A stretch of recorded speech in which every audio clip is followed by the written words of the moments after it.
Саламатсыңдар ма балалар? Отырамыз. Қандай тәртіпті, әдепті оқушы, білімді оқушы екенімізді бүгін көрсететін боламыз. Солай ма балалар? Бәріңіздер әдептісіңдер ме? Білімдісіңдер ма? Ақылдысыңдар ма?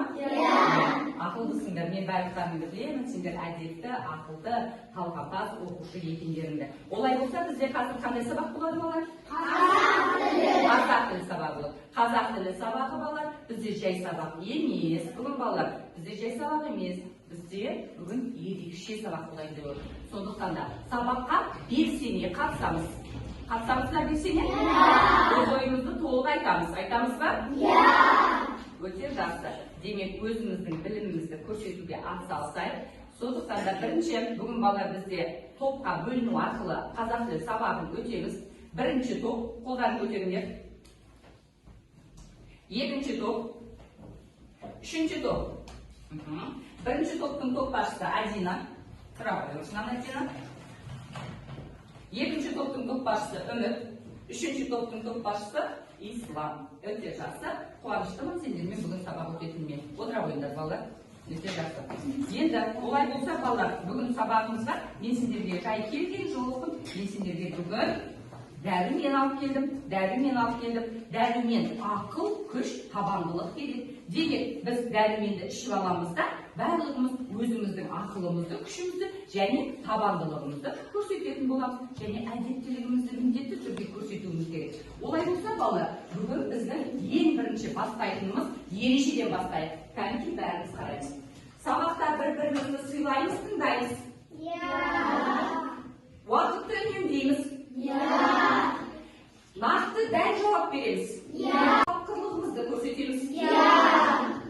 Сабаққа белсене қатысып жақсы бал аламыз. Олай болса балалар, сабақты бастайық. Ең бірінші біздің сабағымыз. Біз қандаймыз?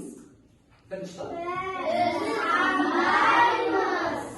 Әдемісің, әдептісің. Біз қандаймыз? Сенімдісің, талаптысың. Біз қандаймыз?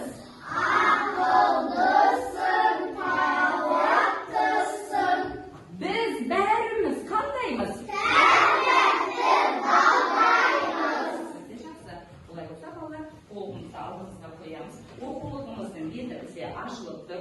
Бүгін балалар сендермен біз етістік деген тақырыпқа сабақ өтетін боламыз. Етістік жаңа сабағымыз. Оқулықты парақтамаймыз. Ашық қой деген жерді ашық қоямыз. 73-ші бетті басқа бетке ауыстырмаймыз. Енді балалар, мен қазіргі сабағымды үй жұмысын сұраудан бастағым келіп отыр. Олай болса, үй жұмысы 4-ші жаттығу еді. Оқулықтағы 4-ші жаттығуға және дәптердегі 4-ші жаттығуға қарап отырамыз. Кәнекей балалар қалай айтады екен? Күн нүктенің орнына тиісті етістіктерді қойып сөйлемдерді көшіріп жаз деген. Көктем келді, жер қандай? Қарайды. Күн шықты, найзағай ойнады. Табиғат ұйқысынан оянды. Құстар жылы жаққа ұшып келді. Өте жақсы балалар. Олай болса, етістік тақырыбын бастайтын боламыз. Бүгін біз жаяу жүрмейміз. Бүгін біз балалар білім паровозымен жүретін боламыз. Білім паровозына кім ілікпей қалады? Сабақтың соңында айтатын боламыз. Сондықтан да білім паровозына мініп кету үшін біз өзіміздің тапқырлығымызды, ақылдылығымызды, үнемділігімізді көрсету керекпіз. Ал енді балалар оқиықшы кәнекей. Етістік қимыл, іс-әрекет, естеді, қайтып, не қылды, сәбисің. Балалар, ойланып көріңізші. Тек қол көтеріп жауап беріңіз балалар. Бұлардың барлығы не нәрсеге байланысты айтылып тұр? Кәнекей, не нәрсеге? Исмаил? Етістік. Етістікке қайдан білдің етістік екенін? Кәнекей, Дәулет не үшін етістік деп ойлады? Өйткені бұл жерде не тұр? Етістіктің Қасында қимыл, іс-әрекет деп деп тұр. Ал не істеді, қайтты, не қылды деген ол не? Қазір дейсіз ұстаздар. Не істеді, қайтты, не қылды деген ол не? Ақиет, етістікті? Дұрыс, етістікті қоятын сұрақ. Ал мына жерде зат есім не атты? Қалай білесіңдер? Өйткені? Тоқта. Қолмен сөйлемейміз. Тек қана қолымызды көтеріп жауап береміз. Мария, өйткені етістік заттың қимылын іс-әрекетін білдіретін зат есім. сөз табы. Дұрыс. Ал енді дұрыс бала. Енді сөз таптарына қандай сөз таптарын білеміз? Кәні, ислам қандай сөз табы бар? Сөз таптарынан ташмады. Кәні, исламға көмсіз. Дін Мұхаммед? Сондай ма? Сөз табы деген соң? Кәнки, Адина?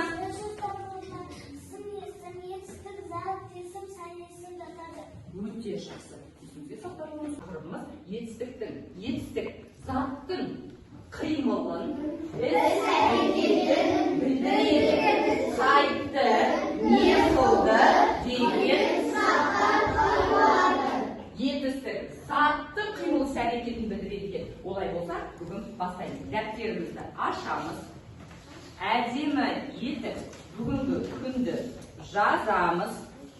Содан кейін сынып жұмысы етістік дейміз және көркем жазу минуты Т әрпін жазамыз.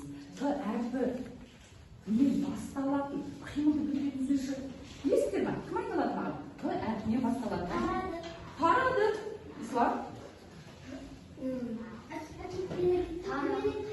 Тарады. Айтты қой. Тасиды. Т-дан басталатын. Тоқиды. Дін Мұхаммед? Таразы. Тамақ деген етістік емес пе? Талапты дегенде етістік емес. Қандай талапты болады? Болды, жарайды. Алып жазамыз. Әдемелеп жазамыз. Жазып болса, қаламсақты орнына қоямыз, балалар. Жазып болса, қаламсақты орнына қоямыз.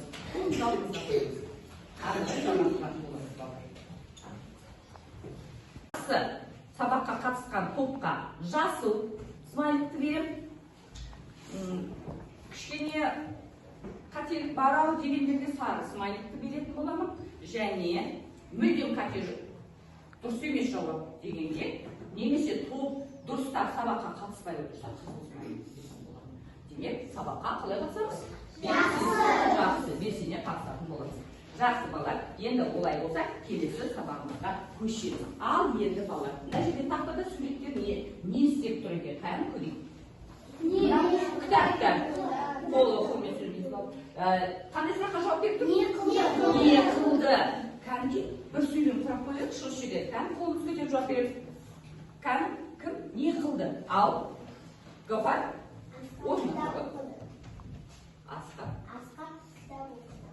Асқат кітап оқыды. Не істеді?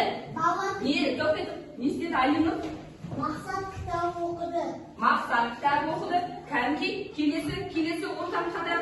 Ал Үміт? Анасы баласына не істеді? Ұрысты. Анасы баласын ұрысты. Сонда бұлардың барлығында қимылды білдіретін сөздер бар екен. Мақсат кітапты оқыды, не істеді? Анасы баласын ұрысты, не істеді? Және бірінші сөйлем не қылды дегенде қандай сөйлем құрады? Мақсат кітапты оқыды. Қайсы қимылды білдіретін сөз?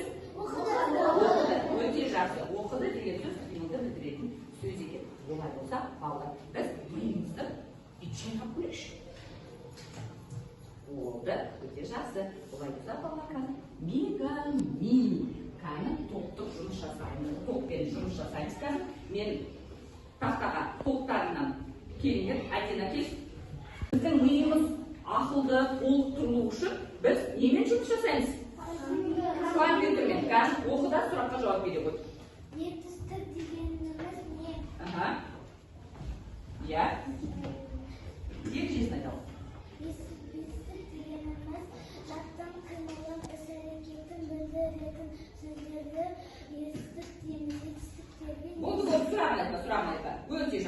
жарайсың, өте жақсы. Мені, міне, миымыз толықты, ортам келе ғой, Алинұр. Алинұр келе ғой, сен Алинұр, оқи ғой. Етістіктің сұрағы. Есіктің сұрағы. Етістік. Есік деген зат есімге Жоқ. Етістік қандай сұрақтарға жауап береді? Не? Есік не қылды, қайтты деген сұрақтарға жауап береді. Жақсы ғой, анаға. Миымыз одан да үлкен толыққа. Нұрислам. Келе ғой. Нұрислам келе ғой. Миымызды тағы толтырсақ. Зат есімнің сұрағы. Кімдер? Өте жақсы. Іле ғой. Миымызды одан да бетер толтырайық. Ал Арман келе ғой. Ал Арман келе ғой. Жылдан жүгіріп келіңіз бала.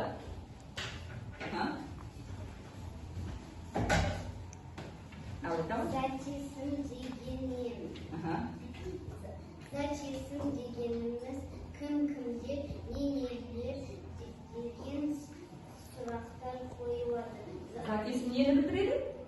Зат есім кім? Кәдім қолы көмектесе ала ма екен? Қолы? Әлде кел. Жоқ, зат есім нені білдіреді? Заттың қимылын дейді. Бексұлтан? Кімдер нелер дейді? Зат есім. Заттың несін білдіреді зат есім? Атын білдіреді. Заттың атын білдіреді. Арман кішкене шорқақтау жауап беріп бірінші. Жасылды береміз. Алинұр кішкене қиналды. Мына жақта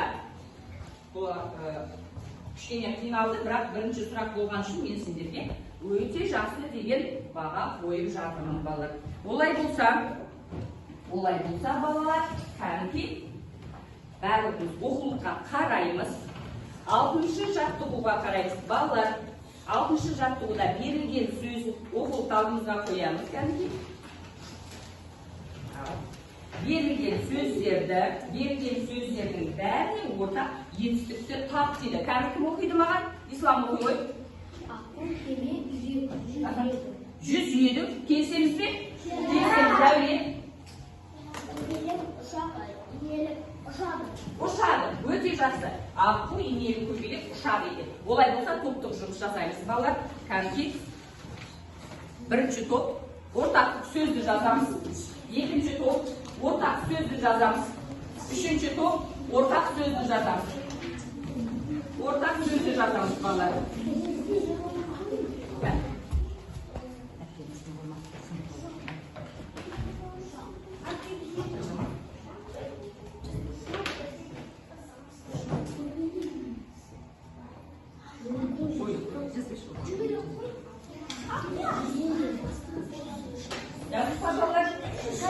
Қай топ дайын?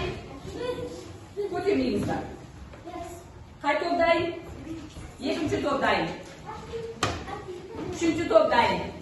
Бірінші топ дайын. Кәні шыға ғой, үміт, едеп жаздың. Нелер ұшады екен? Келсеміз бе? Екінші топ, үшінші топ, айта ғой, топ басшысы. 107. Келсеміз бе балар? Келсеміз. Келесі. Бірінші топ. Адина.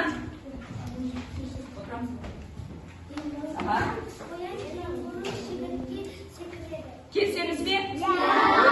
Келсеміз. Барлығымызда қимылды білдіретін сөздерді. 7-ші жаттығу дейміз.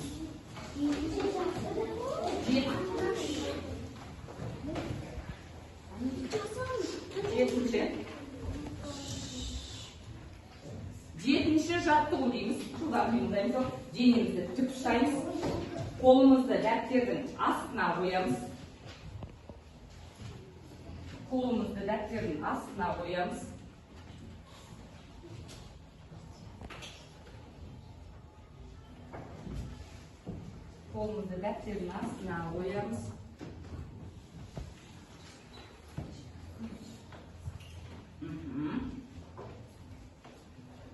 жетінші жаттығуды жазатын боламыз.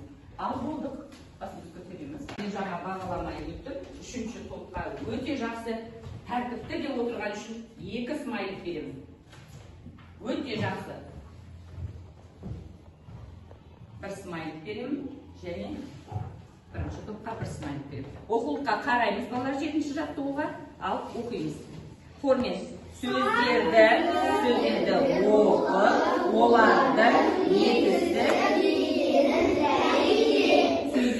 оқып, олардың етістік екенін дәлелде дейді. Олай болса қараймыз. Мен оқимын, сендер дәлелдейсіңдер. Қолыңызды көтеріп қана жауап береміз. Сайрады. Сайрады. Дінмұхамед? Етістік па, етістік емес па? Өте жақсы. Келесі сөзге қараймыз. Жарқылдады. Жарқылдады. Сұрақ қоямыз.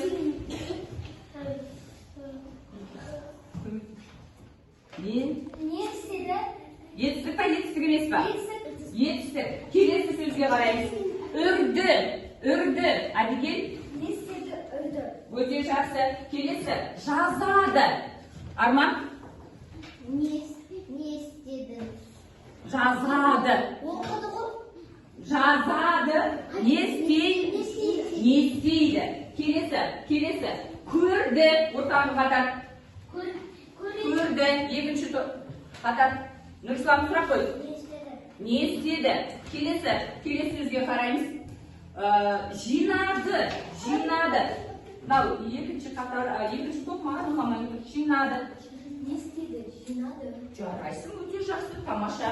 Енді ары қарай. Гүлдеді. Ал Мария? Не істеді? Гүлдеді. Бұлардың бәрі не екен балалар? Ал, енді формен жауап береміз. Не үшін етістік? Неге етістік деп ойлайсыңдар? Неге етістік деп ойлаймыз? Ислам? Өйткені олар не істеді дейді сұраққа жауап береді. Және не қылды?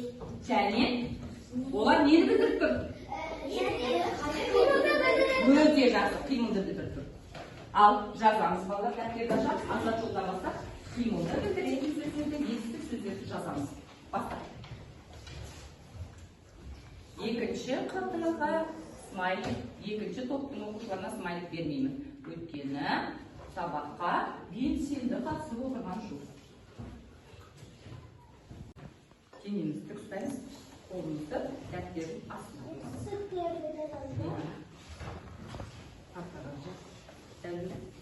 Тақтаға жатпаңыз, әдемі болып отырамыз балалар, әдемі болып отырамыз.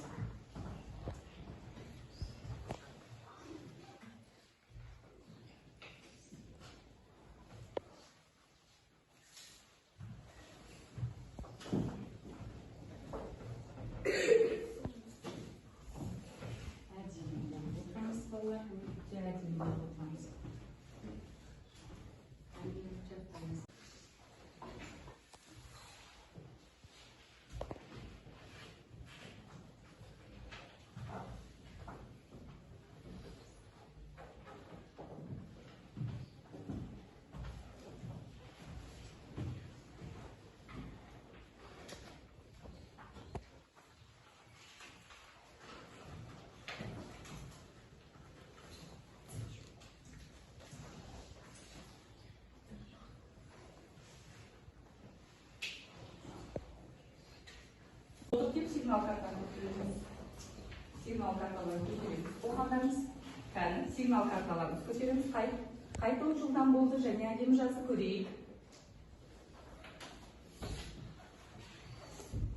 Өте жақсы.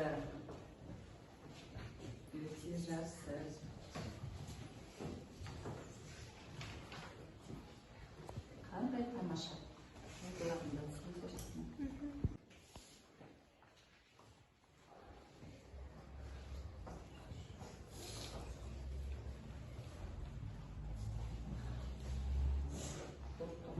Ал аяқтаймыз. Өте жақсы. Міне екінші топ болды. Бәрі болды. Екінші топтың барлығы болды. Кәдімгі екінші топтың барлығы бұл өте жақсы. Өте жақсы. Сол үшін екінші топқа көңілді смайлик беріп қоямыз. Өте әдемі жазып және жылдам болғандар. Кәдімгі. Ал.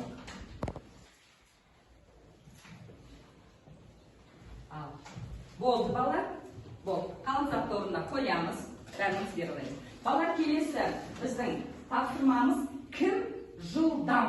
Кім жылдам? Ауларына тапсырма бердім. Топпен жарыс, топтық жұмыс. Бәріміз ақылдасқан күйде, ал бір-бірімізге жақындаймыз және жазамыз.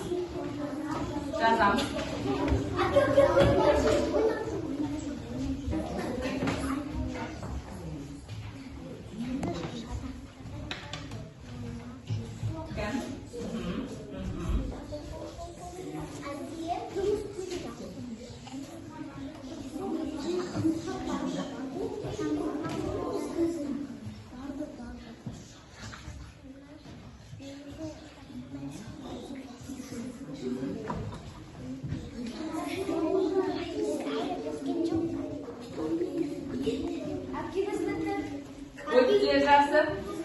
Шынаймыз. Екінші топ тәртіп сақтаймыз. Бірінші топ келе қойды. Бірінші топ өте тәртіпті топ екен. Бірінші топ өте тәртіпті топ екен. Ал Ислам келе қой, Айтина кел, және Үміт кел. Ислам бірінші келді, Ислам бірінші айтады. Тыңдаймыз, мұқият тыңдаймыз. Дұрыс па Исламдікі? Өте жақсы. Исламдікі дұрыс. Исламға көңілді смайлик береміз. Отыра қой. Келесі. Қоңырау соғылды. Дұрыс па? Дұрыс. Тыңдап отырсыңдар ма? Өте жақсы. Альбина.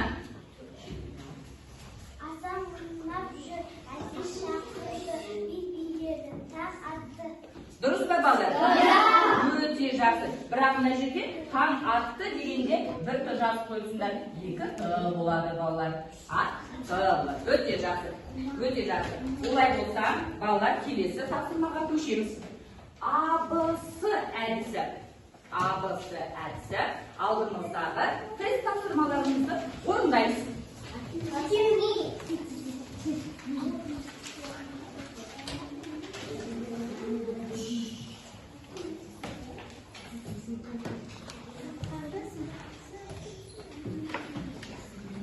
Тыныштық сақтамаған топтан бір смайликті азайтатын боламын.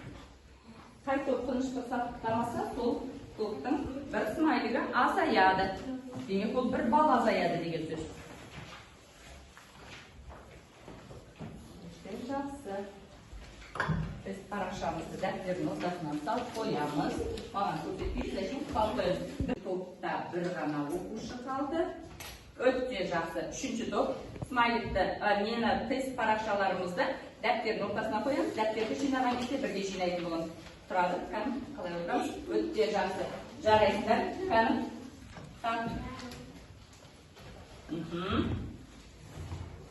Екінші топ. Екінші топ. Болсын. Азықтырмаймыз. Екінші топ. Кәнім. Өте жақсы.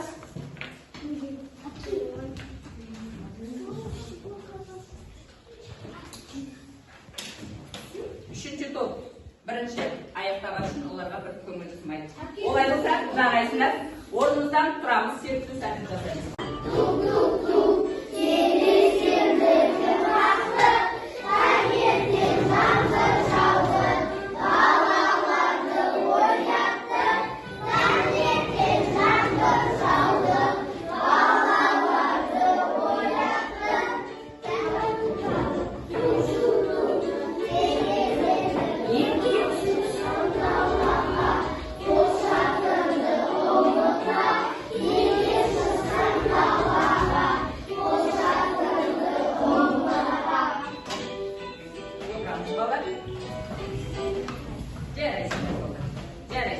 Олай болса, келесі тапсырмаға көшеміз. Балалар, келесі тапсырмаға көшеміз. Бәріміз білеміз ғой? Кәдімгі кішкене сергіп алдық. Олай болса, дұрыстап. Ал енді балалар, араның ұясына барамыз. Араның ұясындағы бүкіл аралар адасып қалыпты. Өздерінің ұяларын таппай жатыр. Олай болса, біз араның ұясына араларды жеткіземіз. Ол арал, тоқтай жүрсіңдерші. Бірінші тапсырманы айтайын, мен әлі тапсырманы айтқанда жоқпын әлі. Сендер қол көтеріп жатырсыңдар. Аралар ұшып жүр, жан-жақтың бәрін аралап ұшып жүр. Бірақ өздерінің ұяларын таппай жатыр. Енді бұл араның артында қимылды білдіретін сөздер бар. Сол қимылды білдіретін сөздерге сөйлем құраймыз. Қай топтың оқушылары әдемі, дұрыс сөйлем құрайтын болса, сол топтың оқушылары жеңімпаз болады. Ал үйіміз бір-бірімізбен ақылдасамыз, келіңдер бір-біріне жақындаймыз, ақылдасамыз. Бірақ шу болмау керек. Бір-бірге жақындаймыз. Ал қай топ дайын? Қай топ дайын? Бірінші топ келе қойыңдар. Кел бірінші топ. Ислам екінші топ, Үміт үшінші топ. Қалғандарды отырамыз қазір.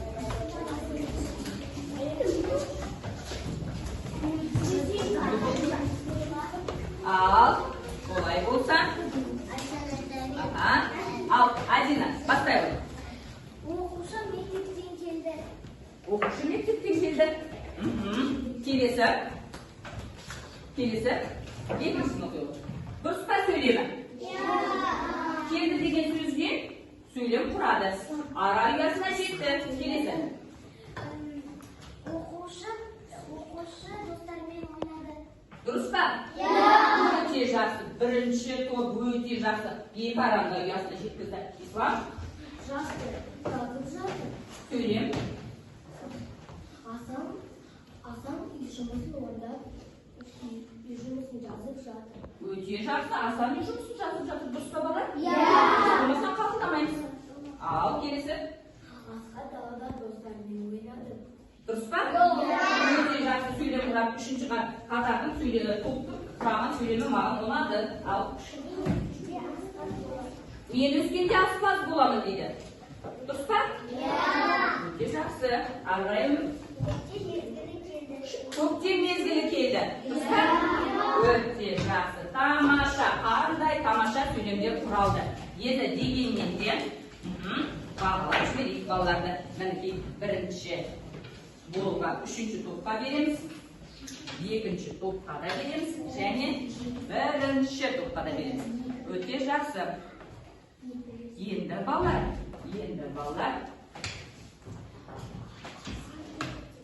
Бүгін сендер сабаққа өте жақсы араласып жатырсыңдар. Олай болса, оқулығымыздың келесі бетіне барамыз. 74-ші бетке барамыз. 74-ші беттегі 8-ші жаттығуда не істеуіміз керек? Қараңдаршы. Қалай жазуымыз керек? Көркем деп жазамыз. 8-ші жаттығу дейміз балалар. 8-ші жаттығу дейміз.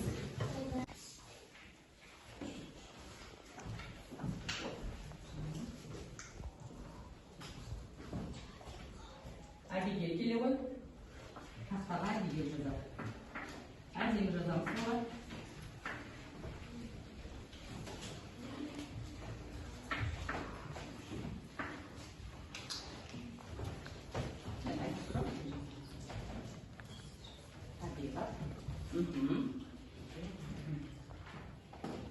Өте жақсы.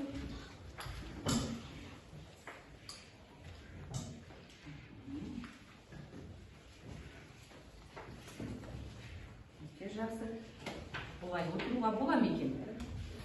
Денемізді қолымызды дұрыс, өте жақсы.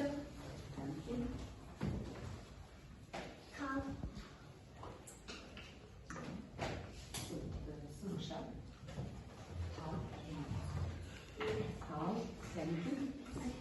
Өте жақсы. Тамаша. Мына бірінші топтың бүгін тәртібі өте жақсы. Үшінші топ бесігін. Үшінші топ сабаққа бесігін. Өте бесігін деп жаз. Үшінші топ сабаққа бүгін өте белсене араласып жатыр. Өте риза болып жатыр мен үшінші топқа. Есігін. Екінші топ кішкене біздің қатарымызға қосыла алмай жатыр. Ал. Жақсы. Бәріміз қолымызды алдымызға қоямыз. Бәріміз маған қараймыз. Қолымызды алдымызға қоямыз. Болды ма?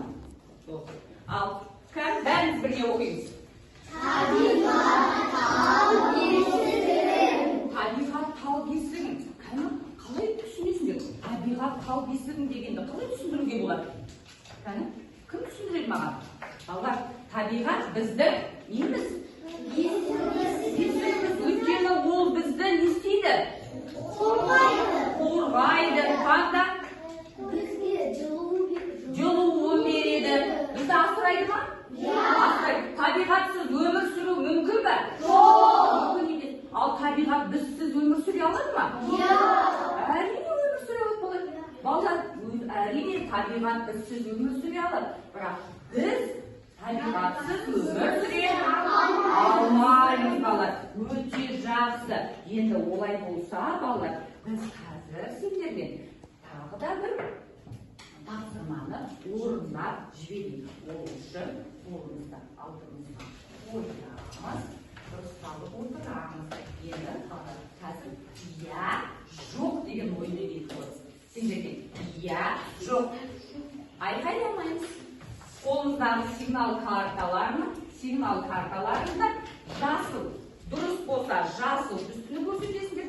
Дұрыс емес болса қызыл түстіні көрсетесіңдер. Қай көп жеңімпаз болар екен бүгін көреміз қазір. Қазір салып тұрамыз. Сөйлемейміз, тек көрсетеміз. Екінші топ жарайсыңдар. Дұрыс па? Дұрыс дейді. Кім? Табиғат, етістік заттың атын білдіреді. Дұрыс дегендерін көтерші. Кім дұрыс емес дейді? Дұрыс емес. Етістік заттың несін білдіреді? Атын білдіре ма? Қимылын білдіреді. Демек, екінші топтың барлығы дұрыс емес жауап берді. Барлығын жасылды көрсетіп отырсыздар. Етістік кім не деген сұраққа жауап береді? Өте жақсы, бірінші топ. Үшінші топ та жақсы. Жарайсыңдар. Енді зат есім не істеді, не қылды деген сұраққа жауап береді. Етістік не істеді, не қылды деген сұраққа жауап береді. Етістік не істеді, не қылды деген сұраққа жауап береді. Иә. Етістік заттың қимылын білдіреді. Жарайсың. Ол сигнал картасын түсіреміз. Олай болса, балалар, бүгін сендерге сабақ ұнады ма? Бәрімізге ұнады ма? Олай болса, балалар, қазір сендермен кері байланысқа түсетін боламыз.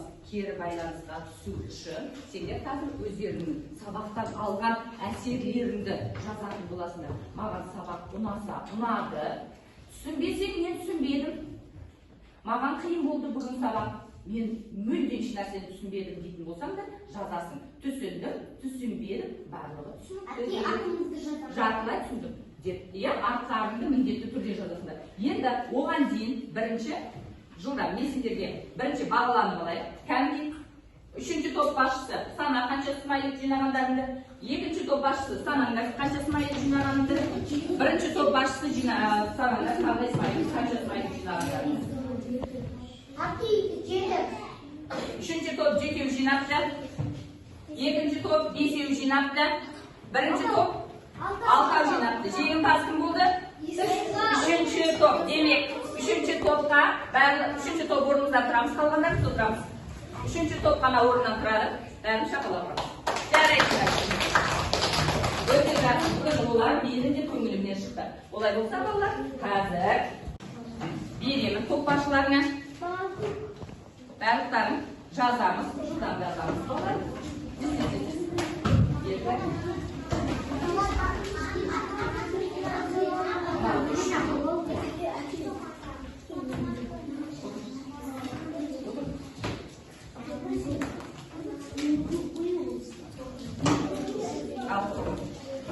жазамыз. Дайын болғандар Сигнал картасын көтереміз. Кім дайын сигнал картасын көтереді?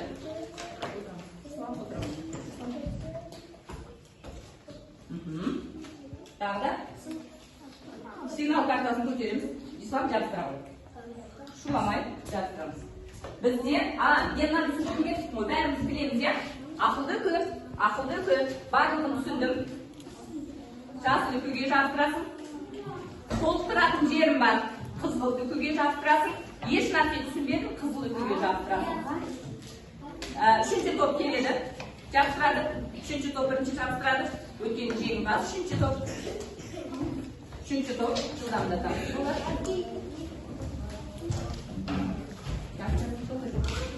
Үшінші топ болады. Үшінші топ. Ой, қандай тамаша үшінші топтың барлығы түсінген бар. Барлығы түсінді ма? Жылдам.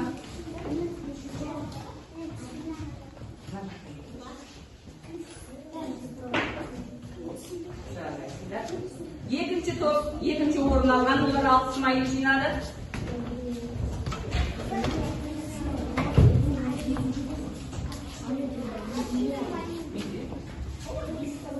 Жақсы, бір-бірін үстіне жақсынай бер, балар.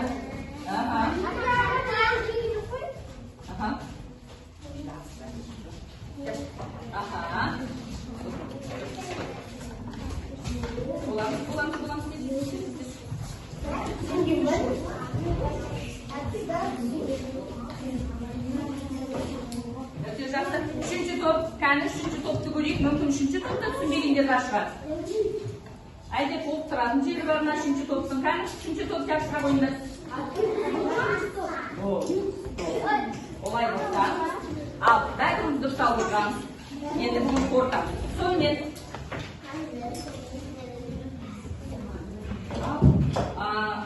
толықтыратын жерім бар. Бізде інжу ғана кішкене толықтыратын жерім бар деді. Өте жақсы. Олай болса, балалар, сендермен тағы да бір ойын ойнап тастайық. Мен сұрақ қоямын, сендер аяқтайсыңдар. Бұл енді біздің қорытындымыз балалар. Бүгін сабаққа өте белсене қатыстыңдар. Бүгін сабақта біз не істедік? Бүгін? Бүгін топтық жұмыс жасадық па? Көркем жаздық па? Жеке жұмыс жасадық па? Тест орындадық па? Өте жақсы. Серікті сәтті жасадық па? Олай болса, балалар, мінекей қорытынды тыңдаймыз. Сендер аяқтайсыңдар. Қорытындымызға қоямыз.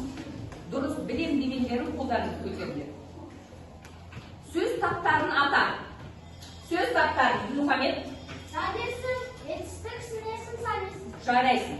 Заттың атын білдіретін сөздерді қолмен сөйлемейміз. Ернар. Заттың атын білдіретін сөздерді зат есім дейміз. Ернар есімде сақталған. Келесі. Зат есімнің сұрақтары. Зат есімнің сұрақтары. Ахмет. Жарайсың. Заттың қимылын, іс-әрекетін білдіретін сөздерді жарайсың. Етістіктің сұрақтары.